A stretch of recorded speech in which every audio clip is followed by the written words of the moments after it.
Hi, future millionaires. Welcome to my YouTube channel, Damodaran MIT 2.0 Wealth Creation ADC. நான் Damodaran, founder and mentor strategies academy. This is a small gist about me.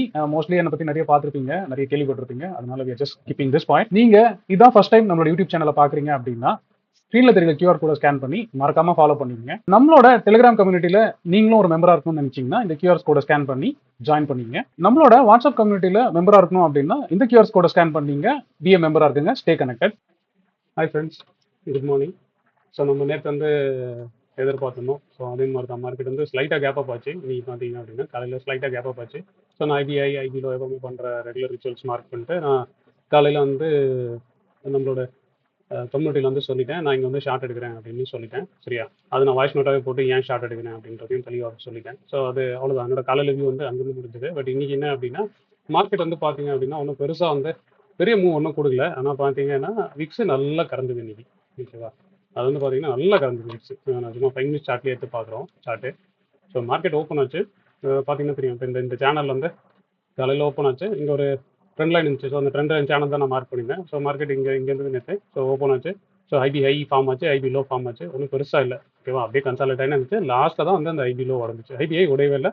So அந்த IP high வரும்போதும் இந்த trend line resistance வரும்போது தான் நான் வந்து இங்கே short எடுக்கிறேன் அப்படின்னு சொல்லியிருந்தேன். ஸோ நான் இங்கே உடஞ்சி இந்த ப்ரீவியஸ் டே லோ தொடும்போது வந்து நான் இந்த ஷார்ட்டை புக் பண்ணிடுறேன். ஏன்னா ப்ரீமியமும் நல்லா கறந்துருச்சு. ஓகேவா, இன்னொன்று என்னன்னா யூஎஸ் ஆயில் வந்து ஓகேவா விட்டு கொடுக்கவே இல்லை. ஸோ அதனால கண்டிப்பாக வந்து மார்க்கெட் கீழே தான் வரும். பட் என்ன அப்படின்னா நான் ஆல்ரெடி போதும், நம்ம ஆல்ரெடி இங்கே ஒரு ட்ரேட் எடுத்தோம், அப்புறம் இந்த இடத்துல ஒரு லாங் எடுத்தோம், அப்புறம் இதை புக் பண்ணி இங்கேயும் ஒரு ஷார்ட் எடுத்தோம் ஞாபகம் இருக்கா. ஸோ அப்போ அதனால வந்து கிட்டத்தட்ட இந்த எல்லா மூவும் பிடிச்சாச்சுன்றதுனால நான் இந்த மூவுக்கு வந்து பெருசாக அக்ரெசிவாக வந்து போகல. ஸோ சீக்கிரமாக புக் பண்ணிட்டு மோஸ்ட்லி வந்து கொஞ்சம் அது வச்சிருக்கேன், அது ஃப்ளைட்டாக கீழே வர மாதிரி வச்சிருக்கேன். ஒருவேளை மார்க்கெட் மேலே ஏறி இது வரைக்கும் போச்சுனாலும் ஓகேவா, எனக்கு பெருசாக எம்டிஎம் வராத அளவுக்கு பொசிஷன் பில் பண்ணி வச்சிட்டேன். ஸோ இதுதான் வந்து இந்த மார்க்கெட்டாக நம்மளோட சொல்லிட்டு அதுக்கப்புறம் வந்து இப்போ என்ன பார்க்கலாம் அப்படின்னா, இப்போ ஐடி இண்டெக்ஸ் வந்து நல்லா ரிகவர் ஆகிட்டே வருது. ஸோ பார்த்தீங்கன்னா நேற்றும் சரி இன்றைக்கும் சரி நல்லா மேலே போச்சு. இன்னொன்று தான், ஒரு யூஎஸ் ஆயில் மட்டும் தான் என்னதுன்னு பார்க்கணும். அந்த யூஎஸ் ஈரான் விஷயத்தில் வந்து என்ன சேட்டை நடக்குமா அப்படின்றது மட்டும் பார்க்கணும். மிச்சபடி வந்து பார்த்தீங்கன்னா ஒன்றும் பெருசாக எதுவும் இல்லை. இன்னைக்கு வந்து இந்தியன் மிக்ஸை பொறுத்த வரைக்கும் நல்லா கரைஞ்சிருச்சு. ஸோ அடுத்தது என்ன நடக்கும் அப்படின்னா அதான் ட்ரெண்டு செல்லில் தான் இருக்குது. ஏன்னா 15 மினிட்ஸ் செல்லாக இருந்தாலும் பார்த்தீங்கன்னா நம்ம பார்த்தோம், இது மேலே போனால் மட்டும்தான் ஓகேவா 15 மினிட்ஸில் ரிவர்சல், இல்லைன்னா கம்முன்னு தான் வெயிட் பண்ணோம் அப்படின்றது தான் பார்த்தோம். ஸோ இப்போ இது முடிஞ்சிச்சு. ஸோ இப்போ தான் எனக்கு நாளைக்கு என்னன்றது பெரிய எக்ஸ்பெக்டேஷன் இல்லை. ஸோ நாளைக்கு பார்க்கலாம். நான் இன்றைக்கி தான் எக்ஸ்பைரி முடிஞ்சுது. ஸோ நல்ல ப்ராஃபிட் இருந்துச்சு, அதனால் அதை மட்டும் ஏற கட்டி வச்சுட்டு ஸோ நம்ம பொசிஷன்ஸ் பார்ப்போம். இப்போ இது வந்து நம்ம எப்பவுமே என்னோட ஏஞ்சல் ஒன்ல சரி என்னோட என்னோட ஹாலிஸ் ப்ளூவில் பார்ப்போம்ல. ஸோ அதில் பார்த்தீங்கன்னா இன்றைக்கி வந்து 15,000. ஸோ அதில் வந்து நான் காலையில் இந்த பொசிஷன் வச்சுருந்தேன். இன்றைக்கி என்ன எக்ஸ்பைரி 19th எக்ஸ்பைரி வச்சுருந்தேன். அது காலையில் கட் பண்ணிட்டேன், சீக்கிரமாகவே கட் பண்ணிட்டேன். ஆக்சுவலாக வச்சுருந்தா நல்லா இருந்திருக்கும். பட் நான் சீக்கிரமாக எக்ஸிட் பண்ணிட்டேன். நான் வந்து இங்கேயே புக் பண்ணிட்டேன், நான் போதும் அப்படின்ற மாதிரி புக் பண்ணிட்டேன். ஸோ அதுக்கப்புறம் பார்த்தீங்கன்னா வேறு பொசிஷன் என்ன இருக்குது, வேறு வந்து செகண்டில் இருக்குது. 2 ஜூனில் வந்து பொசிஷன் ரன் ஆகிட்டு இருக்கு. அதுவும் ஸ்டாட்டில் கிளாஸ்க்கு ரன் பண்ணுறதுக்காக. ஸோ எடுத்தேன், அது ஒரு லாட்டுக்கு வந்து 6,000 ப்ராஃபிட்டில் ஓடிட்டு இருக்கு. அது ரூல் பேஸ்ட் அட்ஜஸ்ட்மெண்ட்ஸ், அது கிளாஸில் ரன் பண்ணுறதுக்காக வச்சிருக்கிறேன். இன்னொன்று நிஃப்டியோட 26th மே எடுத்துப்போம். நிஃப்டியோட 26th மேல இருக்க பொசிஷன் வந்து அதுவும் நல்லா தான் ரிகவர் ஆச்சு. ஸோ ஆக்சுவலாக நீ லாஸ்ட் நான் ஃபேஸ் பண்ணிக்கிறது வந்து அந்த ரிலையன்ஸ் வந்து மட்டும் தான். ஸோ அதை நான் ஸ்டாக்ல வந்து ரொம்ப நாள் கழிச்சு கை வச்சேன். அந்த ஸ்டாக் போட்டு நம்மளுக்கு வாட்டி உதைக்குது அப்படின்ற மாதிரி தான் இருக்குது. ஸோ அதனால் நம்ம தான் மேஜராக வந்து நம்ம மெயினாக அடுத்து வந்து எங்களுக்கு இண்டெக்ஸ் மட்டும் மேஜர் ட்ரேட் எடுத்துப்போம். ஸோ இன்றைக்கி வந்து நல்ல ப்ராஃபிட் தான் இந்த அக்கௌண்ட்டை பொறுத்த வரைக்கும். அகைன் நம்மளோட ஃப்ரெண்டு ஒருத்தர் இருப்பார்ல, அவரோட அக்கௌண்ட் வந்து நம்மளுக்கு அவருக்கு டீச் பண்ணுறோம் ஞாபகம் இருக்கா. ஸோ அந்த அக்கௌண்ட்டு பார்த்தீங்கன்னா இன்றைக்கி வந்து கிட்டத்தட்ட 70 ரூபாய்க்கு மேலே ப்ராஃபிட்டே வந்துச்சு. ஸோ இதில் வந்து நான் 19th பொசிஷன் வச்சில்ல, சரியா, வீக்லி எக்ஸ்பைரியிலேருந்து எந்த பொசிஷன் வச்சில்ல. ஸோ 2nd ஜூன் வச்சிருந்தேன், அதுவும் நல்ல ப்ராஃபிட்டு. 2nd ஜூன் வந்து பொசிஷனாக வச்சுருந்தேன், அது நல்ல ப்ராஃபிட். ஸோ ஓவரால் வந்து 4 செட்டுக்கு 13 ரூபா. அப்படின்னா கிட்டத்தட்ட ஒரு செட்டுக்கு வந்து 4 ரூபா கிட்ட வந்துடுச்சு. நாளைக்கு க்ளோஸ் எப்படி இருக்குன்னு மட்டும் பாருங்க. செட்டில்மெண்ட்டில் ப்ராஃபிட் வந்துச்சா என்ன அப்படின்றது தெரியல. அதே மாதிரி இப்போ இதில் 26th வந்து என்கிட்ட வந்து வேறு பொசிஷன் வச்சிருந்தேன் நான். நேற்று பார்த்தீங்கன்னா தெரியும், நேற்று பேசும்போது வந்து நான் இதை வந்து 450 குவான்டிட்டி வச்சிருந்தேன். அதுக்கு வந்து 24,000 வந்து டபுள் த குவான்டிட்டி செல் பண்ணியிருந்தேன். ஸோ 780 செல் பண்ணினேன். இப்போ காலையில் மேலே போனப்போ என்ன பண்ணேன், மேலே போயிட்டு திரும்பி இப்போ தான் இப்போ லோ உடையுது அப்படி இப்போ ஐபி லோ உடஞ்சு பார்த்தீங்களா. அப்போ என்ன பண்ணிட்டேன், இந்த புக் பண்ணிட்டேன். ஓகேவா, இந்த புட்டை புக் பண்ணிட்டேன். அதே மாதிரி இந்த எக்ஸ்ட்ரா செல் பண்ணதே வந்து புக் பண்ணிட்டு இப்போ அதுக்கு ஈக்குவலாக வந்து என்ன ப்ரீமியமோ அது தூக்கி உள்ளே போட்டேன். ஸோ அப்போ அது பே ஆஃபாக பார்த்தீங்கன்னா அந்த பே ஆஃபாகவே பார்ப்போம். ஸோ அதை தூக்கி உள்ளே போட்டேன். அது என்ன எப்படி இருந்ததுன்னா, ஒரு நிமிஷம், அது பே ஆஃபாகவே பார்த்துக்கலாம். பே ஆஃப் பார்த்தீங்கன்னா தான் உங்களுக்கும் ஒரு ஐடியா கிடைக்கும். ஸோ அதனால் நான் அந்த பே ஆஃபாகவே மாற்றி வச்சுட்டேன். ஸோ நீங்கள் பே ஆஃபாக மட்டும் பாருங்கள். இப்போ இந்த பொசிஷன் இருக்குது, அதான் இந்த பொசிஷன் தான் இருக்குது. ஸோ காலையில் என்னெல்லாம் இருந்துச்சோ அதெல்லாம் புக் பண்ணிட்டு இப்போ வந்து ஒரு அயன் கான்ட்ரா மாற்றி வச்சிருக்கேன். நல்ல ப்ராஃபிட்டில் இருந்துச்சு. இப்போ இதுக்கப்புறம் கீழே போனாலும் சரி மேலே போனாலும் சரி இன்னொரு 20 ரூபா 30 ரூபா வந்தால் போதும். எனக்கு இதில் ஆல்ரெடி பாதிக்கு மேலே வந்துச்சு. முன்னாடி வந்து 2 லட்ச ரூபா நெட் வேல்யூ இருந்துச்சு. ஆனால் அது வேற மாதிரி இருந்துச்சு. அது போட்டேன். அப்புறம் அந்த ஜூன் ஸ்டார்ட்ல வச்சிருந்தோம்ல, அதுவும் ஆக்சுவலாக நல்ல ப்ராஃபிட்ல இருந்துச்சு. என்ன பண்ணிட்டேன், அது ஜூன்லேயே போட்டு ஜூனில் ஃபஸ்ட்டு மேலே வச்சிருந்தோம். ஓகேவா? அப்போ இதை வந்து இது ஜூனில் வந்து இதை பை பண்ணி ஸோ சென்டராக வச்சிட்டேன். ஸோ இப்போ இதுக்கு மேலே வந்து இந்த பொசிஷன் அப்படியே டைட் பண்ணி நேரம் வேண்டியதான். ஸோ இப்போ இதுக்கப்புறம் ஏதாவது ஒரு லெவலோட இது லோவர் லெவலோட இது அப்படின்னா தூக்கி நேராக இங்கே போட்டுற வேண்டியதான். மேலே வந்துச்சுன்னா ஒரு பிரச்சனை இல்லை, அப்படியே விட்டுற வேண்டியதான். ஸோ மேலேனா இந்த லெவல் தாண்டும் போது, ஓகேவா, இந்த லெவல் தாண்டும் போது இதையும் பாதி வைக்க வேண்டியதான். இல்லைனா அப்படியே பொறுமையாக வெயிட் பண்ண வேண்டியதான் அப்படின்ற மாதிரி தான் இப்போ இந்த பொசிஷன் இருக்குது. இந்த பொசிஷன் உங்களுக்கு நல்லா தெரியும். நம்ம 23 இந்த ஸ்டார்டில் எடுத்து அதுக்கப்புறம் 24 ஸ்டார்டில் மாற்றணும் 1200 பாயிண்ட் போனதுக்கப்புறம். அப்புறம் அங்கேருந்து 24லேருந்து நான் ரெண்டாக பிரித்தேன். 23,500, 24,500. அதுக்கப்புறம் மார்க்கெட் கீழே வர 24,500 செல் பண்ணி இப்போ 23,24 இருக்குது. ஸோ கிட்டத்தட்ட பார்த்தீங்கன்னா இது பெரிய அட்ஜஸ்ட்மெண்ட்டை மூவ் பண்ணி அப்படியே ப்ராஃபிட் ஓட்டின்னு இருக்கு. ஸோ இதுதான் இந்த இப்போ இருந்த இதில் இருந்த பொசிஷன்ஸோட இது. ஸோ நான் செகண்ட் ஜூன் வந்து இதில் இன்னும் வச்சில்ல. பொசிஷனை ட்ராக் பண்ணல. அது பே ஆஃபாக பார்த்தீங்கன்னா உங்களுக்கு ஐடியா வரும். ஸோ இப்போ இந்த பொசிஷன் வந்து செகண்ட் ஜூனில் எடுப்போம். ஸோ இந்த பொசிஷன் வந்து செகண்ட் ஜூனோட பொசிஷன் வந்து நான் இப்போ எடுத்தேன். 23,400 எடுத்தேன். முறுக்கிச்சு, இன்னொரு பக்கமாக முறுக்கிச்சு. அதனால ப்ரொடெக்ஷன் மட்டும் அப் சைடில் போட்டு விட்டேன். ஸோ திரும்பி 23,400 தொட்டுச்சுன்னா மட்டும் டவுன் சைட் ப்ரொடெக்ஷன் போடலாம் அப்படின்னு ஐடியா வச்சிருக்கேன். இல்லைனா வந்து இந்த ப்ராஃபிட்டே போதும். சரியா, 4 லாட்டுக்கு நம்ம 3,000 ரூபா இருக்குது, அது போதுமே. சரியா, ஸோ ஒரு லாட்டுக்கு வந்து 3 லட்ச ரூபா வச்சா கூட 1% ஆல்ரெடி ரன் ஆகிட்டு இருக்கு. ஸோ அதனால் அதை நான் பெருசாக எதுவும் மைண்டில் வச்சுக்கல. ஸோ இப்போ தான் வச்சிருக்கிறேன். அகைன் கம்மிங் பேக் டு நம்மளோட கன்சர்வேட்டிவ் வந்து ரன் பண்ணுமே ஓகேங்களா, ஏற்றம்ல.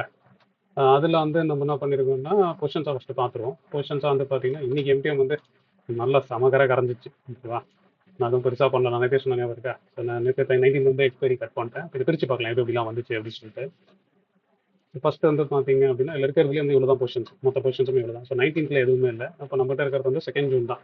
இதில் செகண்ட் ஜூன் வந்து பார்த்தீங்கன்னா நேற்று அதே பொசிஷன் தான். So 23,400 correct. 23,400 போட்டு செல் பண்ணியிருந்தேன். காலு போட்டு ரெண்டுமே. அப்புறம் ஒரு பக்கம் மேலே போனிச்சு மார்க்கெட், ஒரு பக்கமாக உடச்சின்னு போச்சு. போனோடனே இதுக்கு மட்டும் ப்ரொடக்ஷன் போட்டுருந்தேன். ஸோ இப்போ இது ஓவராலாக பார்த்தீங்கன்னா இன்னைக்கு மட்டும் அதில் 15 ரூபா ஜெயிச்சு. ஓவராலாக வந்து பார்த்தீங்கன்னா மூணு செட்டுக்கு வந்து 10,000 ரூபாய். ஸோ அங்கே காமிச்ச மாதிரி தான். ஸோ ஒரு செட்டுக்கு வந்து 3,000 ரூபான்ற மாதிரி இருக்குது. இது நல்லா ரிகவர் ஆயிடுச்சு. இன்னைக்கு ப்ராஃபிட்டில் பாதி ப்ராஃபிட் வந்து இந்த ப்ராஃபிட் தான் வச்சுப்போம். அப்புறம் வந்து பார்த்தீங்கன்னா வேறு என்ன இருக்குது, வேறு வந்து 26th மேல இருக்குது. ஸோ 26th மே வந்து நான் ஆல்ரெடி டைப் பண்ணி வச்சிருந்தேன். இன்றைக்கி என்ன பண்ணியிருந்தேன்னா 3 லாட் வச்சிருந்தேன். இப்போ ஆர்டரில் போய் பார்த்தீங்கன்னா தெரியும். இப்போ ஆக்சுவலாக இன்றைக்கி ஆர்டர் புக்கில் வந்து இந்த இதில் வந்து ஒரு செட்டு மட்டும் புக் பண்ணேன். அது நல்ல ப்ராஃபிட்டாக இருந்துச்சு. ஸோ அதனால் அதை புக் பண்ணிட்டேன். 3 லாட்டாக வச்சிருந்தேன். இப்படி இருந்துச்சு பே ஆஃப். இந்த பொசிஷன் ஸோ 3 லாட் வச்சிருந்தேன். அதனால என்ன பண்ணேன், ஒரு லாட்டை புக் பண்ணால் எனக்கு ரிஸ்க் கம்மி ஆகிடுன்றதுனால ஒரு லாட்டை புக் பண்ணிட்டேன். இப்போ நெட்டுக்கு வந்து 2 லாட் தான் செல் இருக்குது என்கிட்ட. ஸோ இதில் ரெண்டு lot. So 23,900 2 lot, 23,600 2 lot. Protection வந்து அதுக்கேற்ற மாதிரி இருக்குது. ஸோ ஒரு லாட்டு புக் பண்ணிட்டேன் நான். அதான் இந்த பொசிஷன். ஸோ புக் பண்ணி இன்னைக்கு காலையில் புக் பண்ணேன். அதுக்கப்புறம் மீதி இருக்க பொசிஷனாக பார்த்தீங்கன்னா பொசிஷனில் வந்து இன்னும் 2 லாட் தான் இருக்குது 26th. ஸோ அதுவும் வந்து இன்னைக்கு நல்லா ரிகவர் தான் ஆச்சுன்னு வச்சுக்கோங்க. ஸோ அது வந்து இன்னைக்கு 8,000 ரூபா ரிகவர் ஆச்சு. ஸோ ஓவராலாக ஸோ நான் என்ன பண்ணிட்டேன்னா க்ளோஸராக எக்ஸ்பைரி வரதுனால போதும். அது இல்லாமல் அதுக்கப்புறம் நான் என்ன வச்சிருந்தேன், 30th ஜூனில் வந்து நான் ஒரு லேடர் ஒன்று வச்சுருந்தேன். அதையும் பார்த்தாலும் தெரியும். இப்போ 30 ஜூனில் பார்த்தீங்கன்னா இப்போ இந்த மாதிரி இருக்குது. ஸோ இதை நான் நேற்றே சொல்லியிருந்தேன். ஸோ அதுலேயும் வந்து இன்றைக்கி வந்து அதுலேயும் பார்த்தீங்கன்னா அதில் ஒரு 11,000 ரூபா ப்ராஃபிட் வந்துருக்கு. ஓகேவா, அதில் ஓவராலாக வந்து 6,000 ரூபா. இன்னைக்கு எம்டிஎம் மட்டும் 11,000 ரூபா இருக்குது. இதோட பே ஆஃப் வந்து பார்த்தீங்கன்னா எப்படி இருக்கும், 24,500 உள்ள டிஇ ஐடிஎம்ல பை பண்ணியிருக்கேன். பை பண்ணி 23,200 ஒரு செல்லு. அதுக்கப்புறம் பார்த்தீங்கன்னா 22,800. ஸோ 2 டார்கெட்டாக வச்சு செல் பண்ணியிருக்கேன். ஸோ இப்போ இப்படி இருக்குது மார்க்கெட் வந்து இப்போ எங்கே இருக்குது, 23,600 இந்த இடத்துல இருக்குது. ஸோ பொறுமையாக ப்ராஃபிட் பில்ட் ஆகும். ஸோ இப்படி இருக்கும். இது வந்து ஃபிக்ஸ்ட் ரிஸ்க்ன்றதுனால பே ஆஃப் வந்து கொஞ்சம் கொஞ்சமாக இப்படி வரும். இந்த பே ஆஃபையும் வந்து பே ஆஃபாக பார்த்துடலாம். பே ஆஃபாக பார்த்துட்டிங்கன்னா உங்களுக்கு ஒரு ஐடியா கிடைக்கும். ஸோ இப்போ அந்த ஜூன் பி லேடர் வந்து இப்போ இதான் அந்த பொசிஷன். ஸோ நான் சொன்னாலும் இப்படி இருக்கும். இப்போ இதில் பார்த்தீங்கன்னா 2 லாட் இந்த போட்டு பை பண்ணியிருக்கேன். இதையும் செல் பண்ணியிருக்கேன். ஸோ நான் சொன்ன மாதிரி இப்படி வந்து இப்படி வந்துருக்கும். மேலே வந்தால் ஒரு பிரச்சனை இல்லை. மேலே வந்து நல்லா உள்ள வரட்டும், ஒரு ப்ராப்ளம் இல்லை. ஃபிக்ஸ்டு ரிஸ்க் இங்கே வரும்போது கூட நல்லா உள்ள வந்ததுக்கப்புறம் கூட அட்ஜஸ்ட் பண்ணிக்கலாம். இப்போ கீழே வந்து பொறுமையாக நான் தான் சொல்லலை, இப்போ பியரிஷ்னு நான் வச்சிருந்தேன் பொசிஷன். அப்போ அதனால இந்த பொசிஷன் வந்து ரைட் பண்ணுறேன். ஸோ கீழே வந்து நல்ல ப்ராஃபிட் வரும். மேலே போனால் எனக்கு ஒன்றும் பிரச்சனை இல்லை. இதுவோ இல்லை இதுவோ இந்த இடம் வரும்போது தான் நான் ரியாக்டே பண்ண போகிறேன். நான் ஃபிக்ஸ்டாக வச்சிருக்கிறதுனால. மிச்சபடி இப்போ இந்த 2 பொசிஷன் வந்து இந்த மூவ்க்குள்ளே வந்து இந்த 2 நல்ல ப்ராஃபிட் வரும்ன்றதுனால ஸோ ஓவராலாக பார்த்தீங்க அப்படின்னா இப்போ ட்ராக்கிங்லேயே பார்த்தீங்கன்னா இது எவ்வளோ இருக்குது, இன்னும் 129 1.19 காமிது. ஸோ கேபிட்டலே வந்து நம்ம 13 lakhs தான் சும்மா புல் பண்ணி போட்டோம். ஒரு மாதம் தான் ஆகுது. உங்களுக்கு கன்சர்வேட்டிவ்ன்ற பேரில் நான் கிட்டத்தட்ட வந்து அது எங்கேயோ ஓடுது. அதான் நம்ம அது பெருசாக பார்க்க வேண்டாம். நம்ம வந்து ஒரு நாள் தனியாக அதுக்குன்னு ஒன்றா ரிவ்யூ பண்ணலாம். ஓவராலாக பார்த்தீங்கன்னா ஓப்பனாக இருக்க பொசிஷன் வந்து இப்போ இந்த செகண்ட் ஜூன் பொசிஷன் இருக்குது. இதான் bay of. Second ஜூனோட bay of வந்து இதான். இந்த பக்கம் பெருசாக இல்லை. அதான் சென்டர் வரும்போது இதையும் நான் வந்து இப்படி டைப் பண்ணுறேன். இதான் ஐடியா வச்சுருக்கேன். சென்டர் வரும்போது சென்டர்னா 23,400 கீழே ஜஸ்ட் ஒரு 5-10 மினிட்ஸ் சஸ்டெயின் ஆச்சுன்னா போதும். அது அப்போ போடும்போது ஒன்று இங்கே போகிறதா இல்லை இங்கே போகிறதான்றது அந்த மூவ் பொறுத்து எவ்வளோ ஃபாஸ்ட்டாக வருதுன்றதை பொறுத்து இது டைப் பண்ணி வச்சிட்டோம்னா அது ஆல்ரெடி ப்ராஃபிட் தான் இருக்குது. சரியா? அதான் கேபிட்டல் டிப்ளாய்டு வந்து 5 lakhs வச்சுப்போம். அது ஆல்ரெடி வந்து 2% ரன்னிங் தான் போயிட்டு இருக்கு. ஸோ நாளைக்கு சும்மா வச்சு உருட்டினாலே எனக்கு தெரிஞ்சு பெரிய மூவ் இல்லாமல் வந்தாலே போதும். ஒரு 200 பாயிண்ட்குள்ள மார்க்கெட் சஸ்டெயின் ஆச்சுனாலே போதும். இந்த பக்கம் வந்து இப்போ 620 இருக்குது. ஸோ 835 வரைக்கும் மேலே தாங்கும். இந்த பக்கம் வந்து 2300 வரைக்கும் தாங்கும். சரி, அந்த இந்த பொசிஷன் வந்து ஒன்றும் பெருசாக யோசிக்க வேண்டாம். இது வந்து நான் செகண்ட் ஜூனில் வச்சிருக்கேன். ஆல்ரெடி நான் வந்து 26 மேலே பொசிஷன்லாம் நிறைய வச்சிருக்கனால இப்போ இந்த பொசிஷன் இருக்குது, இந்த பொசிஷன் இருக்குது, இந்த 3 பொசிஷன் தான் நம்மகிட்ட ஓப்பன் ஆகுது இந்த அக்கௌண்ட்டை பொறுத்த வரைக்கும். ஸோ இது இருக்குது. இதில் ஆல்ரெடி ஒரு 3 லாட்டில் 1 லாட் புக் பண்ணி மீதி ரைட் பண்ணுறோம். ஸோ ஜூன் லேடரை பொறுத்த வரைக்கும் இது ஜூன், அதனால ஃப்ரெஷ் பொசிஷனாக பில் பண்ணிருக்கேன். அதே மாதிரி செகண்ட் பொசிஷன். ஸோ இப்போ இந்த வாரத்துக்கு இந்த பொசிஷன் மிக்ஸ் பண்ணிட்டோம்னா ஸோ மீதி வந்து இது 2 மட்டும் இருக்கும். அதுக்கப்புறம் வந்து திரும்பி வந்து நம்ம கேபிட்டலில் கொஞ்சம் வைடாக டிப்ளாய் பண்ணலாம் அப்படின்றது தான். ஸோ ஓகே, இப்போ இந்த அக்கௌண்ட்டை பொறுத்த வரைக்கும் நல்லாவே போச்சு இந்த லாஸ்ட் 1 மந்த்தாகவே. நீங்களும் டெய்லி பார்ப்பீங்கன்னு நினைக்கிறேன். நானும் வந்து என்னால் முடிஞ்ச வரைக்கும் லாஜிக்கோட என்ன நடக்குது அப்படின்னு சொல்லிட்டு யாராவது காட்டுவாங்களா எனக்கு தெரியாது. பட் நான் என்னால் முடிஞ்ச அளவுக்கு வந்து நான் என்ன பண்ணியிருக்கேன், ஸோ என்னோட பொசிஷன் அது, என்னோட அப்டேட் அது, என்ன லாஜிக் அப்படின்றதையுமே சொல்லி வச்சிருக்கிறேன். இது உங்களுக்கு யூஸ்ஃபுல்லாக இருந்தால் ரொம்ப சந்தோஷம். நான் அதை பார்த்து என்ன பண்ணீங்கன்னு எனக்கு தெரியல. சரியா? அட்லீஸ்ட் நல்லா பார்த்து மார்க்கெட்டில் நல்லா ட்ரேட் பண்ண முடியும் அப்படின்னு ஒரு கான்ஃபிடன்ஸ் இருந்துச்சுன்னா சூப்பர். அதான் எந்த மூவ் இருந்தாலும் நீங்கள் ரிஸ்க் மேனேஜ்மெண்ட் மட்டும் கீயாக ப்ராசஸாக ஃபாலோ பண்ணீங்கன்னா ரிட்டர்ன் வந்து நீங்கள் கேட்குறது தான். நான் முன்னாடி இந்த சைக்கலாஜிக்கல் இதில் சொல்லியிருக்கோம் பார்த்தீங்களா, பிளேலிஸ்ட்டில். நீங்கள் ஃபஸ்ட்டு ரிஸ்க்குன்னு முடிவு பண்ணிட்டீங்கன்னா ரிவார்டு நீங்கள் கேட்குறது தான். நான் இந்த அக்கௌண்ட்டை பேசும்போதெல்லாம் ஏற்றம் வந்து கன்சர்வேட்டிவ்னு சொல்கிற பர்பஸே வந்து என்னன்னா, அது சும்மா இது ஒரு ஃபண்டட் அக்கௌண்ட்டாக வச்சிருக்கேன். நான் இடத்துல பிள்ளைல லோன் எடுத்திருக்கேன். அந்த இஎம்ஐ போக எனக்கு கையில் நின்னாலே போதும். ஸோ 13 lakhsக்கு எவ்வளோ வரும் இஎம்ஐ யோசிச்சு பாருங்க. ஃபர்ஸ்ட் மந்த்லி நம்ம இவ்வளோ எடுத்துட்டோம் அப்படின்னா நான் 2-3 months இஎம்ஐ தூக்கி 8 வாரம் வச்சிருவேன். அவ்வளோதான். அதுக்கப்புறம் பொறுமையாக தான் ட்ரேட் பண்ணும். ஸோ கன்சர்வேட்டிவ்ன்ற மீனிங் வந்து நான் அப்படி தான் எடுத்துப்பேன். சரியா? ஒரு 1.5 லட்சம் எடுத்துட்டேன், இல்லை ஒரு 1,20,000 எடுத்துட்டோம்னே உடனே அடுத்த மாதம் இதே மாதிரி 1 லட்சம் எடுக்கணுமானா இல்லை.